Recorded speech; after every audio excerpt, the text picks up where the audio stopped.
We hear or talk a great deal about being born again or experiencing the new birth. The primary text for this is found in John 3, the conversation Jesus had with Nicodemus. We can assume a lot about this, but the biggest assumption some people make is that this is something that God does to us. It becomes a mysterious, unexplainable experience, which we then conveniently use verse 8 to confirm, unfortunately. One sad aspect of this is the tendency to take personal responsibility out of this.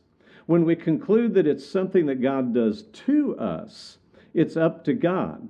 If we don't get it, that's His fault. It's His choice, right? So now I can blame God for me not being who I ought to be. Well, maybe we'd be better served by reading John 3 a little more closely. Being born of the water and the Spirit is being presented to a man who has evidently asked Jesus what he must do to be saved.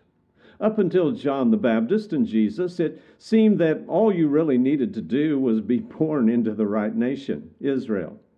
Now Jesus says you must be born again. How do you do that? Well, it begins with the gospel, which is God's power unto salvation. Romans 1 and verse 16. That gospel is a seed planted in the heart, as in the parable of the sower, Luke chapter 8 and verse 11. Peter said we are to be born again of the imperishable seed, 1 Peter 1 verses 22 and 23. That's the word that was preached in Acts and had its effect in the obedience of listeners. Being born again is something you must participate in. As Jesus said, you must be born again, John 3:7. And now, how is that looking in your life and mine?